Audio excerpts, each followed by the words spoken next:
Hola, vamos a partir con el panel de gestión que está propuesto para un rato atrás. Así que vamos a invitar a subir al panel a Pablo Trivelli, que él es economista y participó en un estudio del Barrio Puerto para el BID. Por favor, Pablo, siéntate. Gracias. Y Sebastián Grey, que él es arquitecto y participó en el estudio de diagnóstico del plan desde 2007. Gracias. Ya, gracias. Mario Ferrá, que él es arquitecto y está representando acá a ICOMOS Chile. Y a Manuel Hernández, por favor. Manuel, que él es director del Centro de Estudio y Gestión del Patrimonio de la Universidad de Valparaíso, que pertenece al Grupo de Patrimonio del CRUB.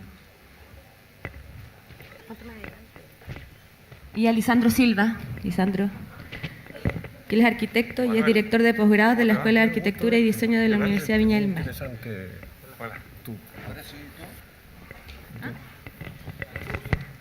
¿A dónde me siento yo acá? Y las luces. Sí. Ahí dejamos puesta la última diapositiva del plan de gestión. Me voy a sentar acá.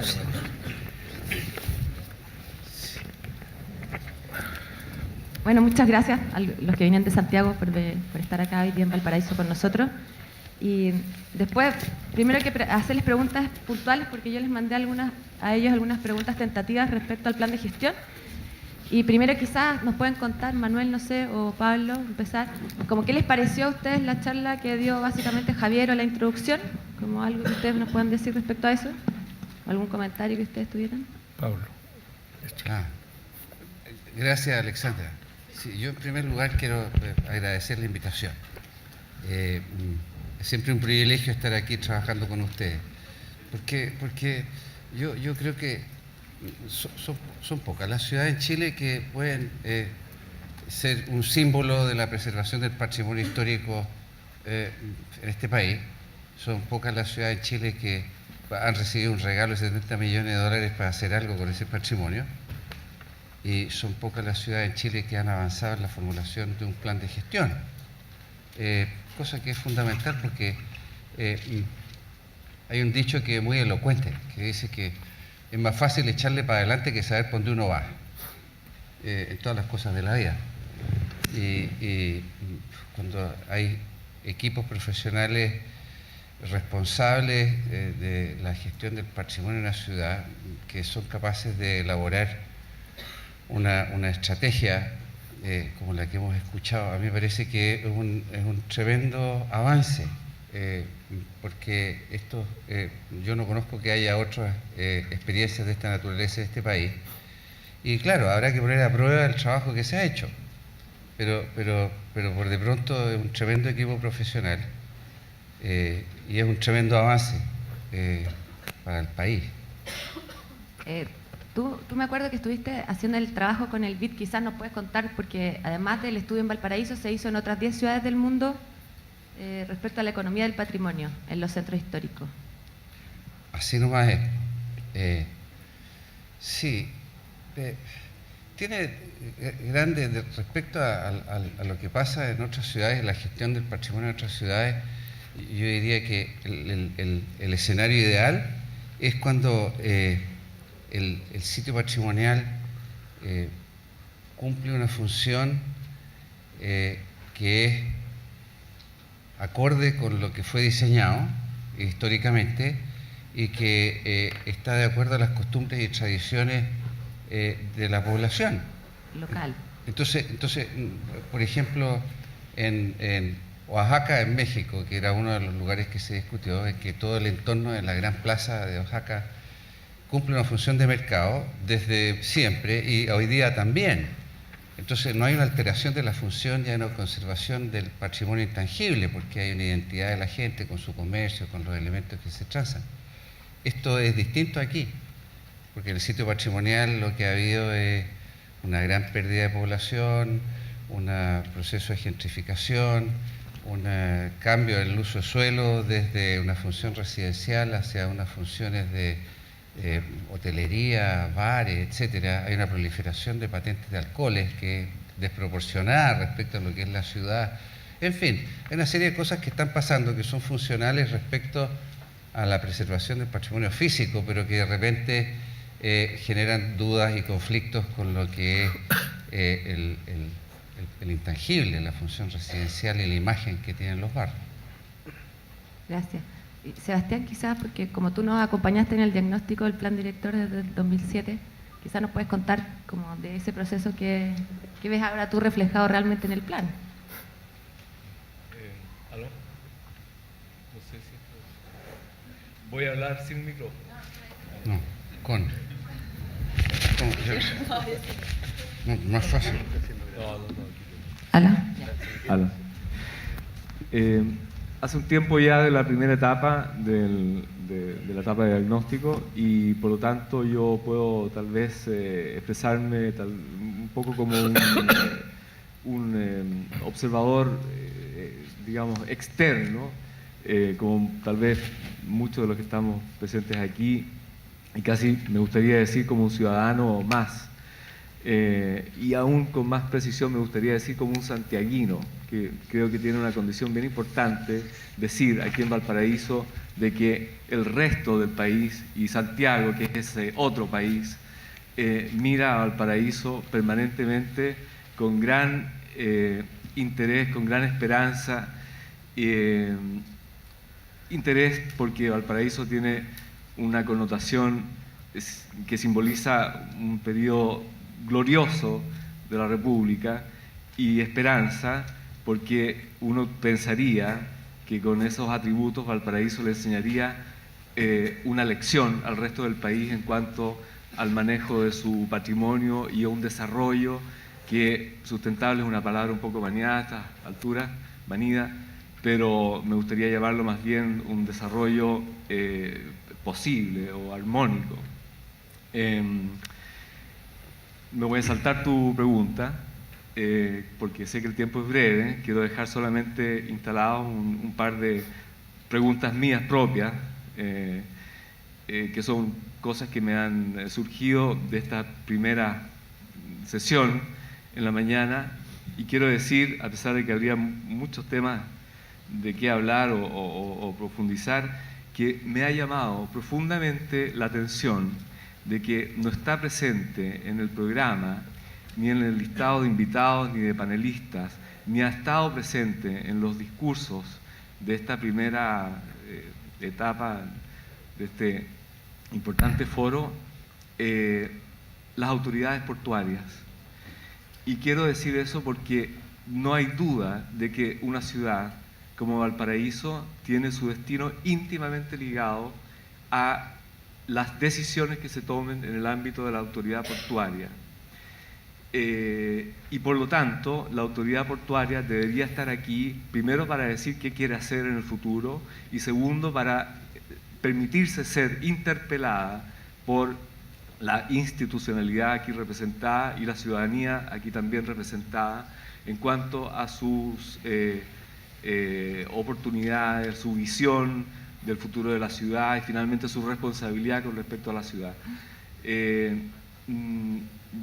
Yo sé que la autoridad portuaria en este caso se ha desligado elegantemente, si se quiere, de estas responsabilidades. Sin embargo, hay muchos modelos en el resto del mundo en que una ciudad, en las circunstancias de Valparaíso, ha logrado una parte importante de su desarrollo, incorporando en la planificación a ese aspecto económico fundamental, porque finalmente lo que traba, en mi opinión, este plan, digamos, de largo aliento, es la pobreza.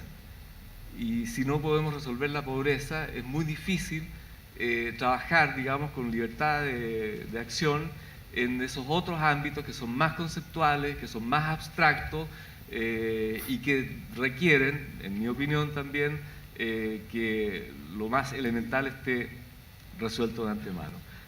No quiero abundar, pero digo que aquí falta algo. Sí, está bien, gracias.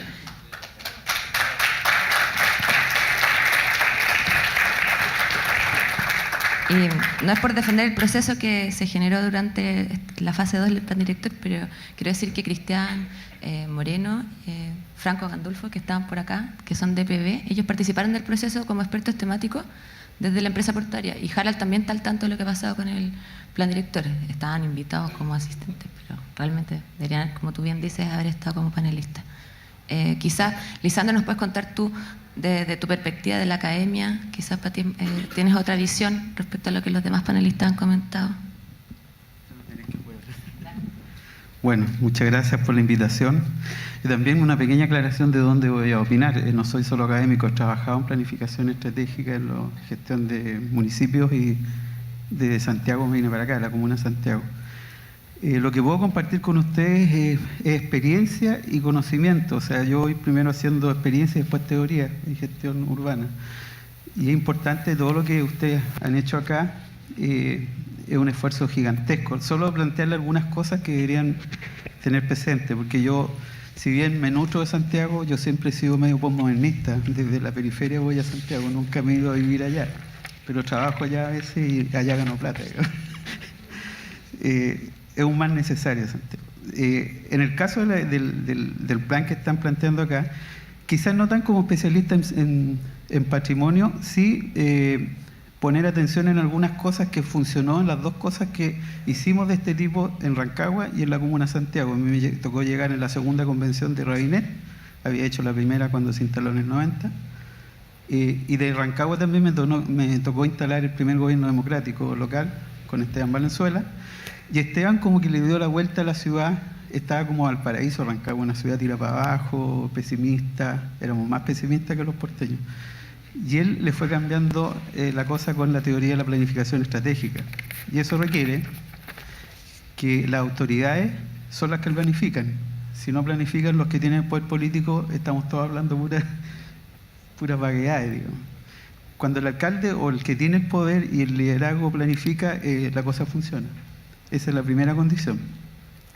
La otra es que el proceso de planificación estratégica es un proceso circular.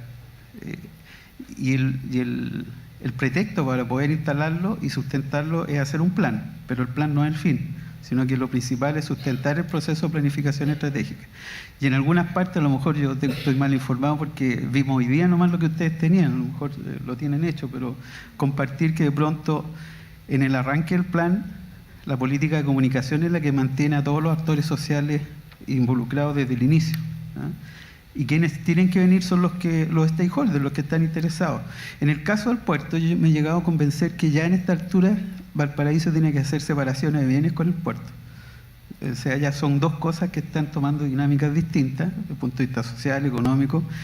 Valparaíso ya no es la comuna de Valparaíso, es el Gran Valparaíso, se está metropolizando y con eso todos los problemas que ocurren en el plan de Valparaíso tienen razón de ser fuera de Valparaíso, en el sistema más grande. Y más aún, está al lado de un gigante egoísta que es Santiago, que con el corredor de la Ruta 68 lo incorporó como un barrio más, aunque no lo queramos nosotros.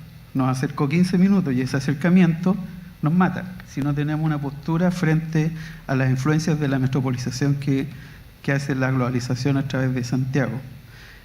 Todo eso nos aparece cuando uno hace plan estratégico. Entonces, la primera condición, el que planifica, el que tiene poder político. Y aquí hay que resolver un conflicto ya que yo lo escucho desde que sé que está el PNUD acá, es que ¿quién es el que lidera el proceso? O el alcalde o la subdere. Eso lo tienen que zanjar.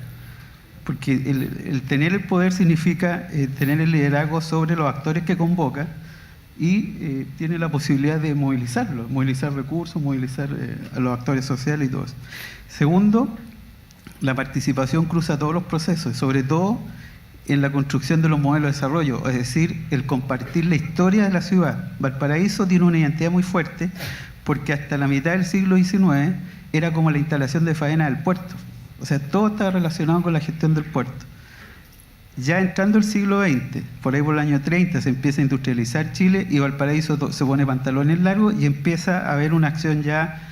Se empieza a independizar el desarrollo urbano, esto pasa en todas las ciudades puertos, y el puerto empieza a ser parte de la vida de ellos, pero no es totalmente el motor del desarrollo. Hay ciudades en las cuales crece tanto la actividad portuaria y crece tanto la ciudad que terminan separándose. El puerto tiene que irse a otro lado definitivamente, aunque esté metido y se habla de territorios del puerto más que ciudad-puerto. Entonces eso a Valparaíso le va a pasar y quizás ya le está pasando. Por eso digo yo que a lo mejor tiene que hacer separaciones de bienes ya y tomar políticas a propósito de lo que decía, que falta el puerto acá. Nosotros en Rancagua nunca tuvimos a Codelco sentado en las mesas de participación, pero igual Codelco, al ver que había un plan estratégico, al ver movilizada a la comunidad, hizo la carretera del cobre y empezó a aportar a la ciudad. No había para qué tenerlo sentado ahí. No era su práctica participar con la Junta de Vecinos y todo eso. Lo otro que en el proceso, como uno los involucra desde el principio, pasó en la primera convención, en la segunda de Rabinet, el proceso de diagnóstico tiene que pasar al FODA y a la construcción de la visión con los actores sociales que uno viene convocando. Y ese proceso termina en las mesas técnicas, que son las líneas estratégicas que tú mostrabas. O sea, si los lineamientos estratégicos no bajan en mesas temáticas donde se juntan los actores que están involucrados, por ejemplo, en transporte y movilidad, en el comercio, en el centro, en las zonas patrimoniales, eso ya tiene que estar instaurado desde ahora con actores concretos, público-privados, y en mesas de trabajo.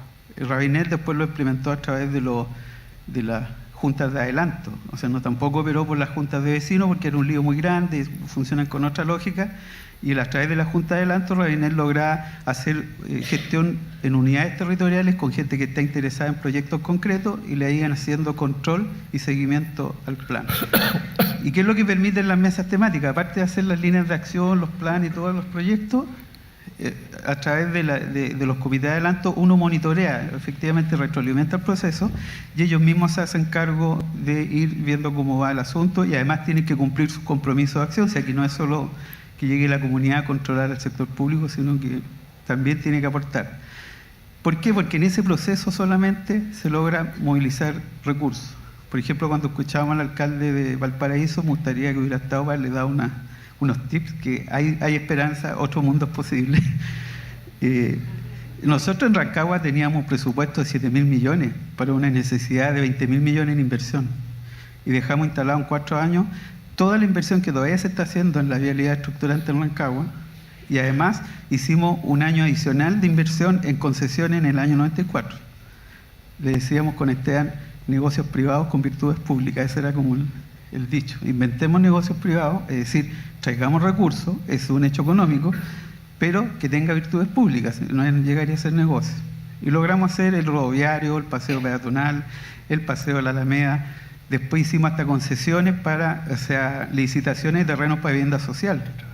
Comprábamos terrenos y licitábamos a los comités de vivienda. Bueno, hay mucha imaginación. Lo que pasa es que cuando uno ve el problema solo desde los recursos públicos, obviamente queda con camisa de fuerza. Hay muchos recursos en el sector privado y ciudadano que se puede movilizar y nadie lo moviliza, salvo a través de un proceso de planificación estratégica como este.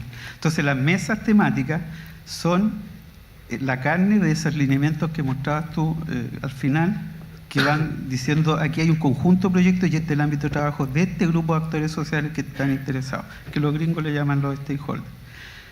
Eso es como en el proceso y después se sostiene a través de la política de comunicación. Ustedes ya tienen páginas web, tienen todo un trabajo en eso, tiene que ir orientado a generar ese sustentabilidad al proceso social, digamos.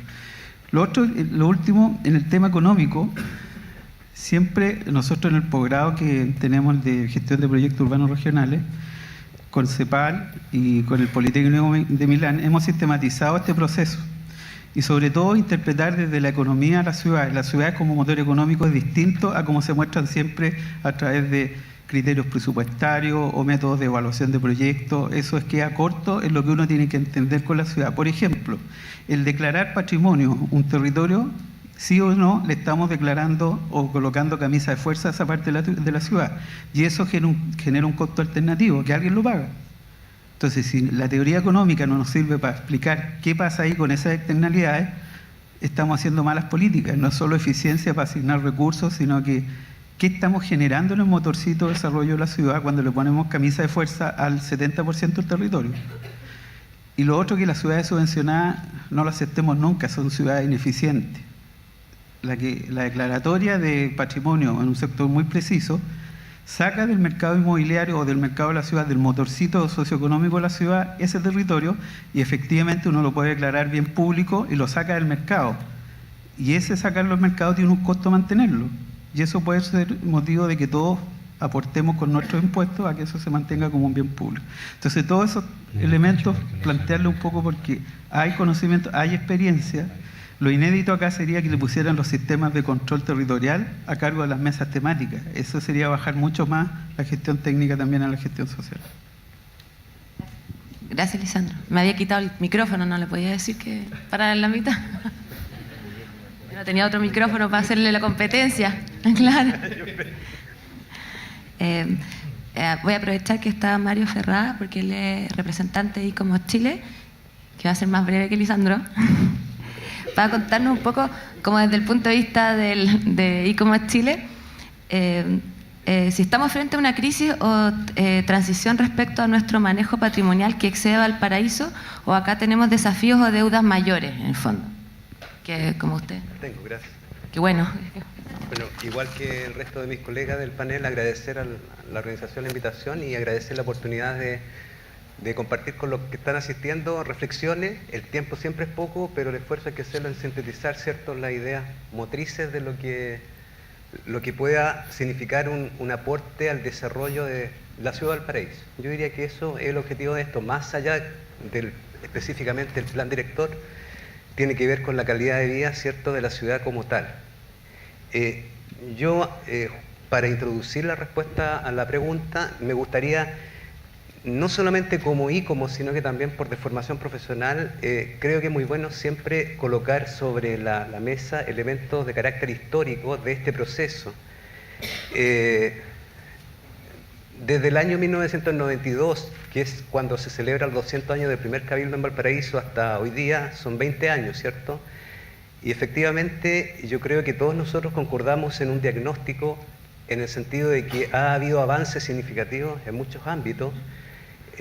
Yo había preparado, ¿cierto?, una presentación, pero que no la voy a leer, pero que va destinada justamente, que creo yo que han habido 3 etapas hasta el momento.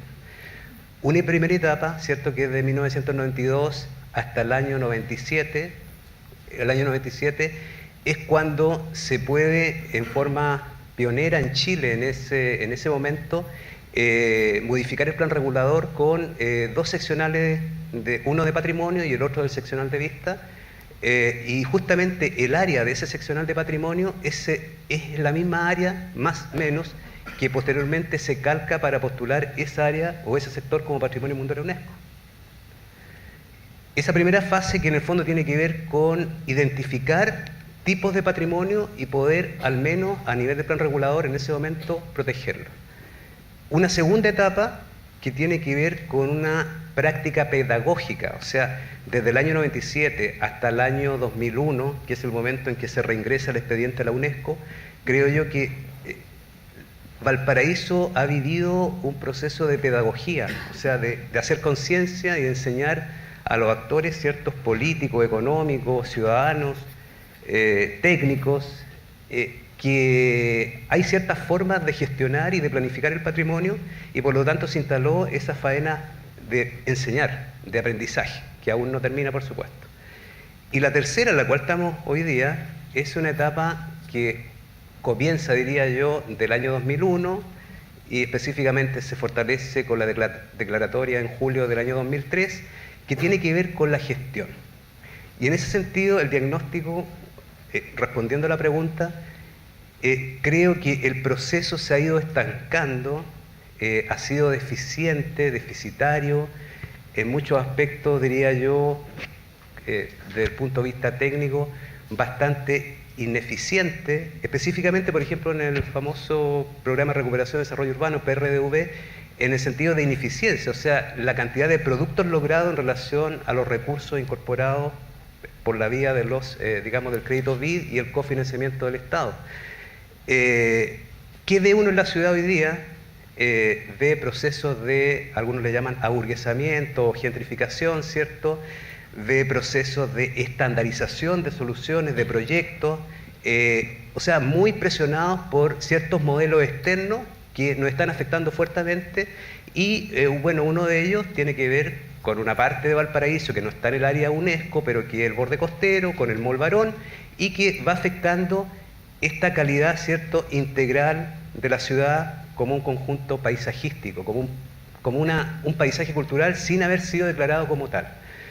Entonces, en ese sentido, creo yo, para digamos, cerrar la idea, es que se abren en esta etapa muchas perspectivas positivas. O sea, yo quedo de alguna manera como contento, especialmente de la última presentación de Adán, que hay ciertas cosas súper interesantes y que creo que son innovadoras. Y aquí me voy a colocar la chaqueta porque está mi jefe ahí, de ICOMOS. Valparaíso, aparte de tener una condición singular en Chile, que es un patrimonio, ¿cierto?, que tiene estos bemoles y que es un patrimonio mundial, es una ciudad viva, que tiene un rol, no quiero hablar de función portuaria, es un sistema de roles que son inherentes a la cualidad histórico-urbana de esto que llamamos Valparaíso. Y en ese sentido es que hay un compromiso muy fuerte que creo que no se ha cumplido en la medida de lo posible y ojalá a partir de esto se comience a cumplir, que es la obligación del Estado parte de Chile como miembro, ¿cierto?, de la Convención, una convención, ¿cierto?, aprobada el año 1972, en la cual hay una obligación de al menos mostrar que se están manteniendo, conservando las cualidades que hicieron elegible una parte de la ciudad como patrimonio mundial. Por lo tanto, esfuerzos para conservar esas condiciones de autenticidad, la vitalidad de la ciudad, contar con un plan de manejo, que efectivamente la UNESCO lo pide al momento de la... Lo exige. Ahora lo exige, claro. O sea, y nosotros nos hemos demorado bastante tiempo en tenerlo, y por lo tanto creo que una posible explicación desde el ámbito conceptual, y aquí yo quiero hacer una invitación a que todos pensemos lo siguiente. Yo creo que a Valparaíso, en estos 20 años que yo señalaba en el proceso histórico, se le está tratando con una terapéutica y con ciertos remedios que no corresponden a su objeto patrimonial. Cuando se declara a Valparaíso, una parte de la ciudad, como patrimonio mundial, se le declara, ¿cierto?, también con una gran expectativa a nivel mundial y latinoamericano, en el sentido de poder promoverla como un ejemplo, como un modelo de un patrimonio activo, urbano, moderno, ¿cierto?, de la segunda mitad del siglo XIX, lo dice el cumplimiento del criterio 3 de la Convención, y a partir de eso nosotros tenemos una doble responsabilidad, o sea, mostrar que es posible gestionar ciudades, ¿cierto?, del ámbito de la modernidad del siglo XIX, y en ese sentido a Valparaíso se le ha ido tratando, y creo que se ha hecho por desconocimiento, por ignorancia, porque a lo mejor no se quiere, digamos, acceder a un desafío que es mayor. A Valparaíso se le ha tratado con las técnicas, las terapéuticas de los centros históricos tradicionales. Se refiere a otras ciudades que están declaradas porque tienen un centro histórico. Exactamente. Porque Claro, porque cuando se declara Valparaíso Patrimonio Mundial, el universo de las declaratorias de Latinoamérica eran, ¿cierto?, siglo XIX, en cuanto a digamos, sectores es comparado urbanos. como con otra dinámica Claro. en Latinoamérica como Entonces, Quito. entonces a partir de Santo eso, Domingo. y esto es lo que hemos estado trabajando desde la academia, ¿cierto?, ese mundo que le es tan propio a Valparaíso, o sea, así como se piensa Valparaíso junto con el puerto, hay que pensarlo junto con la Armada de Chile, ¿cierto?, la universidad, que es una institución cofundante también de estos procesos. Entonces, en esa medida, el concepto que hoy día está en boga a nivel mundial y que podría permitir una buena salida para Valparaíso es el concepto de paisaje cultural, pero más específicamente el que a partir del año 2005 se ha acuñado en los ámbitos de los técnicos, que es de los paisajes, ¿cierto?, de centros históricos urbanos, los Historic Urban Landscape, que pueden promover, ¿cierto?, este tratamiento de las condiciones objetivas, subjetivas, inmateriales, materiales, como un solo todo, centrando el esfuerzo, ¿cierto?, en el patrimonio como un recurso cultural de beneficio económico y social, y por el cual, ¿cierto?, se puede caminar efectivamente a un mejoramiento de la ciudad en su condición integral. Si alguien me preguntara, por ejemplo, bajo esa definición, ¿qué es lo que habría que hacer hoy día? Primero en Valparaíso, a partir de ese plan que ustedes están elaborando, yo diría que una primera tarea muy básica es un plan de mantención y reparaciones, ¿cierto? Sistema eléctrico, sistema sanitario, mantención de los pasos públicos, reparaciones, qué sé yo. Y segundo, potenciar, por ejemplo, los usos que promueven la construcción del paisaje cultural en el tiempo. y uno de los usos más importantes, más fundamentales, es el rol residencial de Valparaíso. Cuando uno actúa así, está actuando a favor del patrimonio bajo este concepto de paisaje. Y con eso quiero decir que ya, qué bueno, y ojalá que no olvidemos de esas acciones de planes directores que van enfocadas solamente a medidas circunstanciales, puntuales, que tienen que ver con campañas de pintura de fachada, ¿cierto? Pequeñas remodelaciones de espacios públicos, porque la mirada tiene que ser distinta. Y en ese sentido me quedo con una sensación súper, digamos, positiva. Creo que estamos en el momento de poder abordar ese tremendo desafío, pero cambiando epistemológicamente el objeto patrimonial. Esto no es un centro histórico, es un paisaje cultural. Gracias, Mario. Gracias.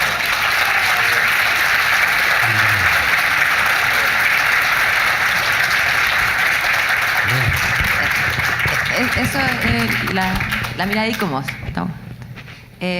Igual, antes de dar una vuelta corta con ustedes, porque creo que hay otras cosas que quiero preguntarle, quería preguntarle a Manuel Hernández, porque él nos quiere contar algo que están haciendo las universidades respecto a la gestión del patrimonio con el Consejo de Rectores. Entonces, de repente... Sí, bueno, primero agradecer la invitación. Nosotros informar, digamos, que yo estoy en representación de la Comisión Patrimonio, Paisaje y Territorio del Consejo de Rectores de Universidad de Valparaíso, que hemos estado trabajando, digamos, desde más o menos 2010, 2011 aproximadamente, y dentro de las inquietudes que hemos tenido, digamos, o que estamos teniendo hasta el momento, hemos identificado algunos temas que nos parecen prioritarios, como son el reconocimiento y puesta en valor de la identidad y las formas de transferencia hacia una comunidad que debe ser participativa y consciente de su memoria histórica, especialmente en la dimensión de lo vecinal. A nosotros nos interesa mucho esto porque aquí se ha señalado en las distintas intervenciones que efectivamente el patrimonio tiene que ir de la mano, digamos, del vecindario, como lo han dicho también acá en el panel, pero para que estos requisitos se cumplan es importante que estos vecindarios estén muy conscientes de su pertenencia, digamos, y sepan los valores en los que se mueven, ¿no?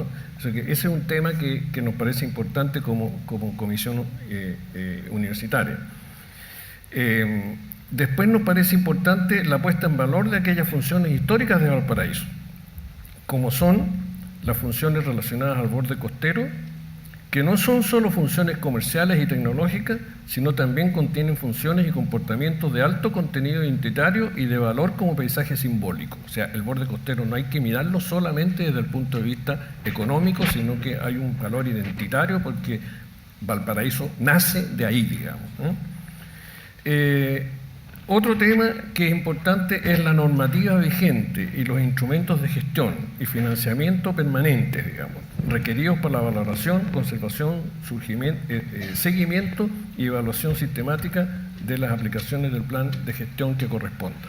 O sea, nosotros estamos trabajando en un paquete de normas, digamos, que hay que someterlas ya a revisión, ¿no es cierto? ¿Tú hablas, por ejemplo, de ordenanzas locales? Exactamente, entre otras, digamos, ¿no es cierto? Incluso o propuestas para el plan, la modificación del plan regulador comunal. Claro, y de las normas que rigen, por ejemplo, el tema patrimonial, toma el conjunto de lo que está pasando, digamos, por ejemplo, con las normas que rigen el Consejo de Monumentos Nacionales, la intervención que tiene Valparaíso o que no tiene dentro de esas normas. Bueno, ahí hay un tema que es complejo por lo demás, pero que yo creo que es estudiable y es importante ser propositivo en este tema. En esta circunstancia, digamos, es que se plantea la situación en que estamos hoy día acá, digamos, que ya ha sido reinterpretada por los distintos expositores y también en el panel, y es el tema de que estamos enfrentados a una situación que lo hemos estado conversando con el PRDV por lo demás, una situación en que hay un plan director que está surgiendo, aun cuando le falta una tercera etapa, como se señaló ahora, ¿no es cierto?, pero que está surgiendo. Antes no teníamos plan, ayer no teníamos, por así decirlo. La presentación de hoy día era básicamente la fase 2 y la fase 3, en teoría, es la puesta en marcha del plan. Exactamente. Bueno, esto están haciendo, y esto es muy importante. Yo creo que esto realmente es un aporte importante y fundamental, digamos. Por otra parte, el programa del PRDV, que ha sido el portador del financiamiento para las intervenciones que se han hecho con el crédito BID, y las platas que puso el Estado por lo demás, porque los 73 millones no son solamente del crédito BID. Sí, solo 25 millones de dólares son del crédito. El resto es plata directa de la Dirección de Presupuesto del Gobierno de Chile. Claro.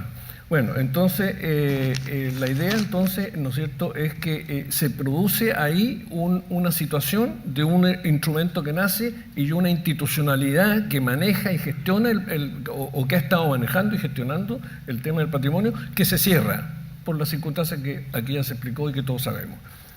En ese contexto, nosotros hemos estado conversando internamente, y lo hemos estado conversando con ustedes también, la posibilidad de que esta comisión interuniversitaria, donde están representadas las 4 universidades del Consejo de Rectores de Valparaíso, podamos realmente participar, ¿no es cierto?, muy comprometidamente en un proceso de interfase que le hemos llamado nosotros, entre este instrumento que nace y esta gestión, este organismo de gestión, digamos, que se termina y que habrá que ver cómo se sigue, digamos, en otros elementos. Esto significa entonces que podemos trabajar en conjunto en esta y nosotros como universidad hacer un aporte, ¿no es cierto?, respecto de cómo vamos a hacer este camino, porque este camino significa diagnósticos hacia atrás, digamos, de lo que se ha hecho bien, lo que se ha hecho regular, de lo que no se ha hecho, ¿no es cierto? Y ese es el mío, ¿no? Me parece que no. No. Ese es un diagnóstico, una mirada, digamos, diagnóstica sobre el tema. Una segunda etapa, ¿no es cierto?, de esta mirada es ser propositivo respecto de los instrumentos con que se va a seguir trabajando este tema del patrimonio, ¿no? Y evidentemente que ver la posibilidad de ejercer lo que nosotros hemos llamado un monitoreo, digamos, entre las 2 etapas que yo he estado señalando acá.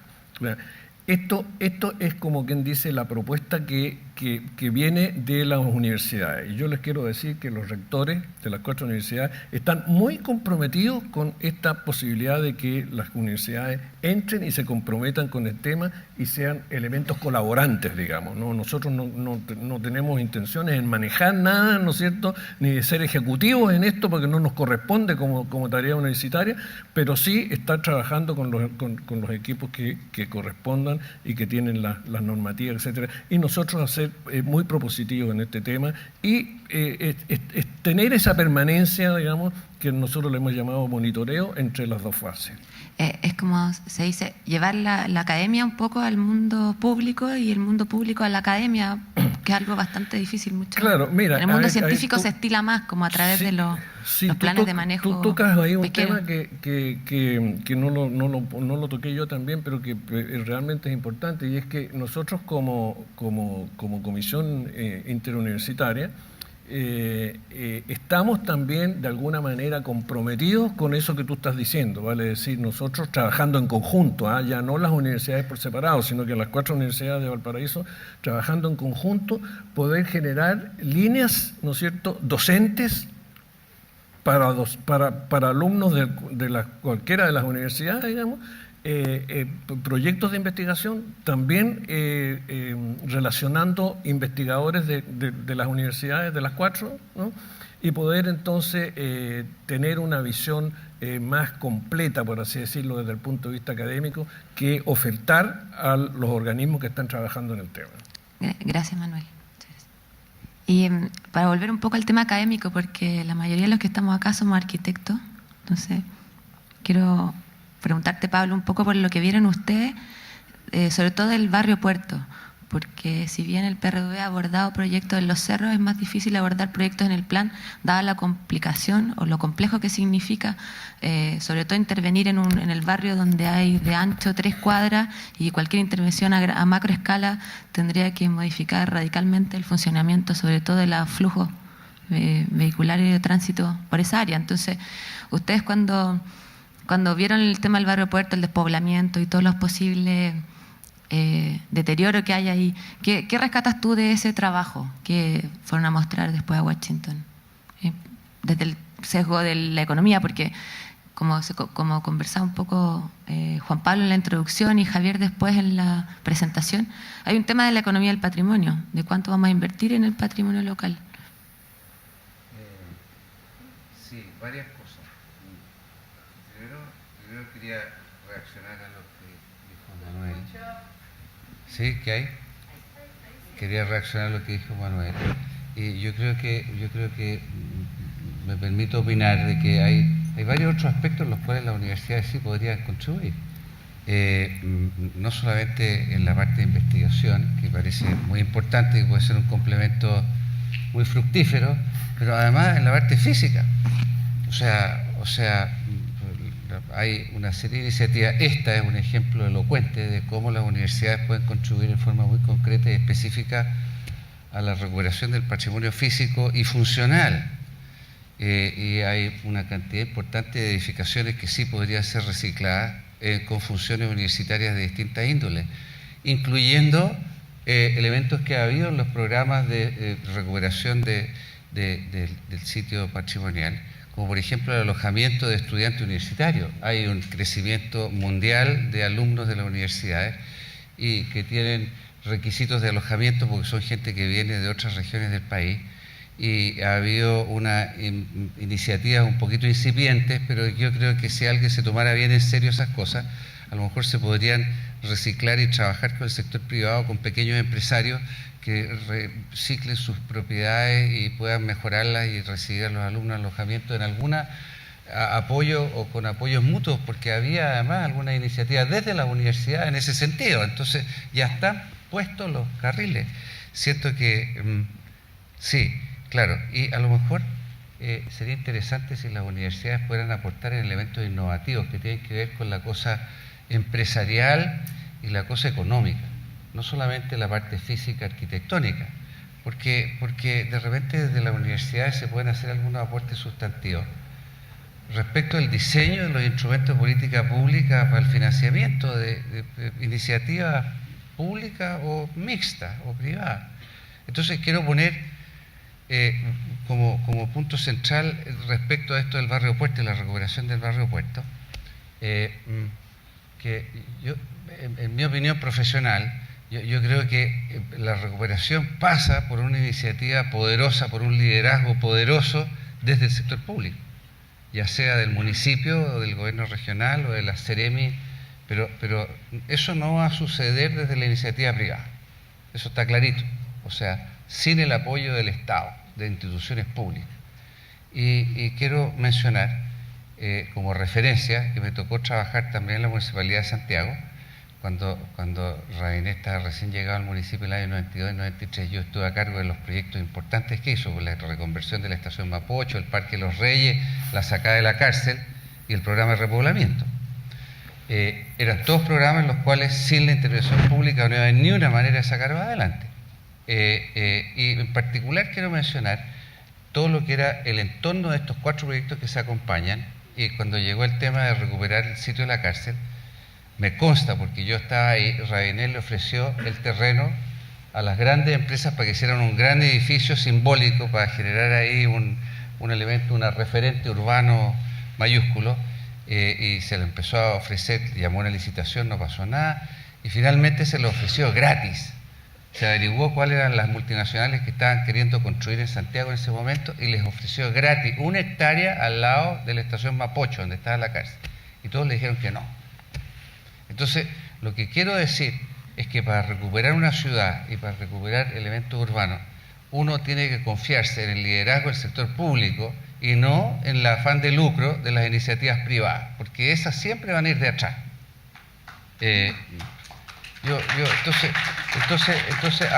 Entonces haría falta, y yo creo que es muy importante, tener autoridades a cargo de estos instrumentos con mecanismos de financiamiento que sean eficaces, que es el segundo comentario que quería hacer. Me parece que si uno va a hablar de verdad y en serio de estas cosas, tiene que comprometer recursos públicos. Ahora, se han comprometido recursos, como tú bien decías, el BID prestó 24 millones que los va a pagar el gobierno chileno, o sea, todo ha sido un aporte del gobierno chileno. El BID nos regala la plata.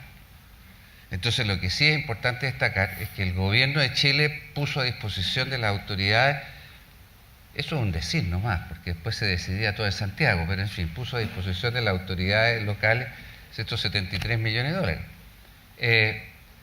Pero lo que quiero decir es que los instrumentos tienen que ser adecuados para los fines que se van a ocupar.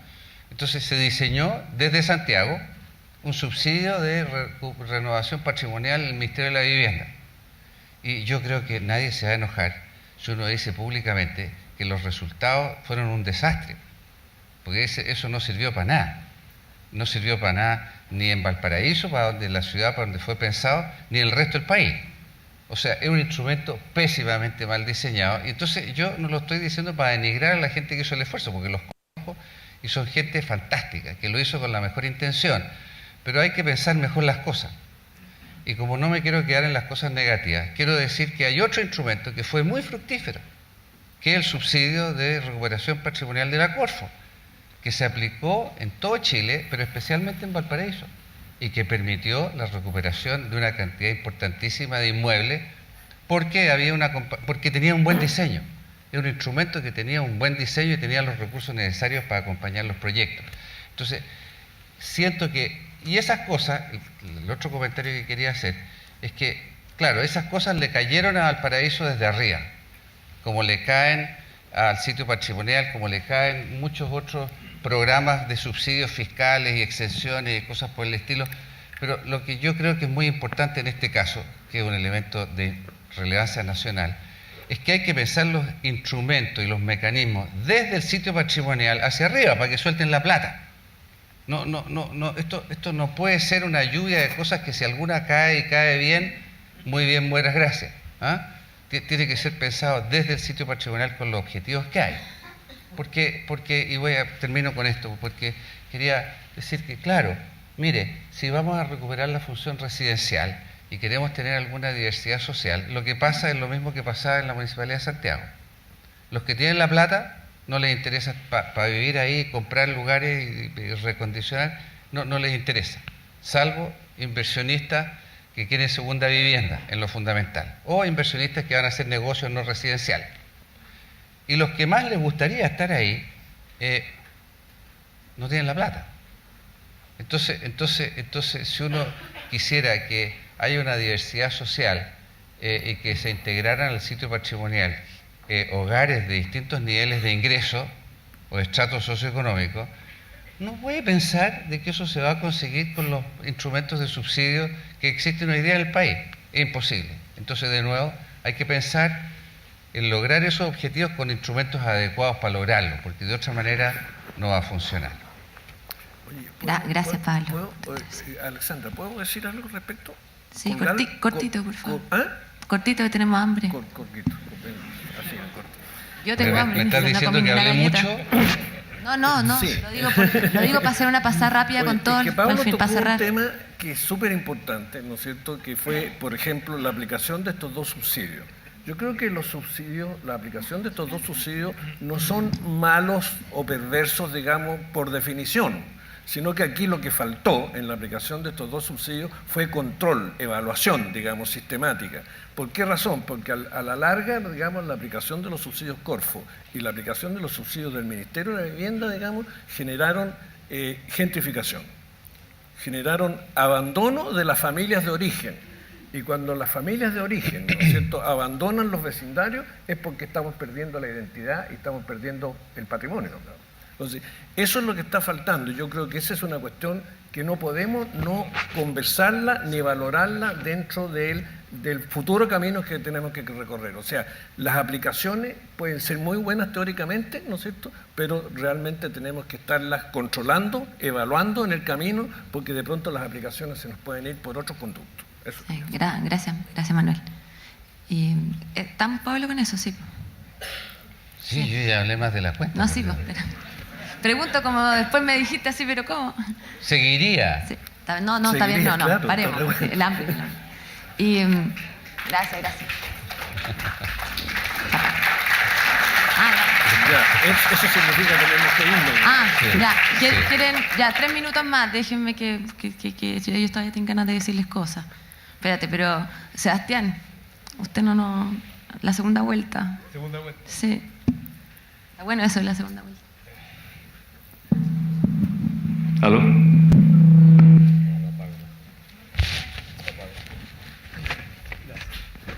Brevemente, un par de cosas que debería decir a propósito de tu primera pregunta. Hay un instrumento innovador, fundamental, que es parte del plan director. Surgió en la primera, digamos, etapa y es una innovación, digo, a nivel mundial, y que es el concepto de capacidad de carga para un área urbana. El concepto de capacidad de carga, como ustedes saben, es un concepto ocupado más bien en ámbitos naturales, con el objeto de preservar un sistema ecológico, un ámbito ecológico, y sin embargo aplicarlo en una ciudad significa mirar la ciudad como efectivamente un organismo vivo, sujeto, digamos, de todo tipo de abusos que hay que cautelar, particularmente para no, como yo diría en otros casos, matar la gallina de los huevos de oro. Y me quiero detener ahí un momento. El concepto de capacidad de carga significa de que una ciudad delicada como Valparaíso y como cientos de otras ciudades en el mundo no resisten más que un cierto tipo de uso diario, cotidiano, pero así también un cierto tipo de uso de suelo, un cierto tipo de actividades económicas y por lo tanto eso pone en tela de juicio lo que yo creo es una de las grandes paradojas chilenas y que a la vez es el gran conflicto que probablemente tenga una intervención de largo plazo en Valparaíso. Y la paradoja es esta: se requieren una cantidad extraordinaria de controles para intervenir y operar en una ciudad declarada patrimonio, mientras que la tradición de planificación urbana, de desarrollo urbano y de desarrollo inmobiliario, la tradición imperante en la idiosincrática, digamos, en un país como el nuestro, es precisamente lo contrario, es una tradición de máxima liberalidad. Cuando uno tiene que poner en el mismo plano temporal e intelectual un sistema de controles estrictos como lo que necesita ingentemente Valparaíso en un ámbito cultural que es de máxima liberalidad, es evidente que nos vamos a demorar 10 o 15 o 20 años en ponernos de acuerdo. El concepto de capacidad de carga, por lo tanto, que se plantea como una innovación, es un concepto que, tomado en serio y llevado hasta las últimas consecuencias, podría torcer la mano de este sistema, y voy a usar la palabra prohibida, modelo, ¿no?, que impide a Valparaíso avanzar rápidamente en la dirección en que debería avanzar. Eso es. Lisandro, tú querías cerrar. Lisandro quería cerrar con... Ya, corto. Yo sigo en el tema de los warnings. A propósito de la gestión de Santiago, el repoblamiento fue exitoso y con intervención hasta 2 pisos, o sea, se repoblaba con vivienda en Santiago, mientras el mercado del suelo estaba tranquilo. Aquí hay una atención que hay que poner al plan metropolitano de Valparaíso, que aumentó en 15.000 hectáreas la expansión urbana. Eso va a producir inflación en los terrenos del centro, sí o sí. En el caso de Santiago fue tranquilo hasta que en 94 se aprobó el plan metropolitano, congeló el límite urbano en 50.000 hectáreas, pero a los 2 años se expandió en 12.000 hectáreas más hacia el plan Chacabuco. Y la presión inmobiliaria hacia la periferia es tan fuerte que la expectativa de ganancia en el centro suben por esa pura puesta en juego del stock adicional de suelo. Entonces hay que echarle una mirada a esas políticas también, porque lo que asegura un plan estratégico es hacer gestión integrada de las políticas de suelo, las políticas de la movilidad y de la calidad ambiental de la ciudad. Lo efectivo sí es cierto que el sector privado sigue, pero en el caso de Santiago, Curitiba o las ciudades que hacen gestión estratégica, el inversionista privado que es eficiente es el que está comprometido en una línea de trabajo y tiene recursos que movilizar. Y no hay que olvidarse que las bases económicas en estos momentos, las universidades son la base económica de la ciudad. El puerto ya no es tanto. Y las ciudades usan la oferta de la ciudad para también su, entre comillas, su industria universitaria, sea privada, pública, del crunch, de donde sean. Hay una oferta ciudad que forma parte de los jóvenes que se vienen a estudiar y buscan alojamiento. Entonces, al mirar las ciudades como estas plataformas de desarrollo, hay que mirar bien todos los que están participando. En el caso de Santiago, las universidades se colocaron con el barrio universitario, entre comillas, se apropiaron de él, y eso fue generando una red de gestión en barrios como el Poniente y el otro barrio de República. Entonces, el sector privado eficiente va detrás de los acuerdos de trabajo, de las mesas o los comités de las líneas estratégicas.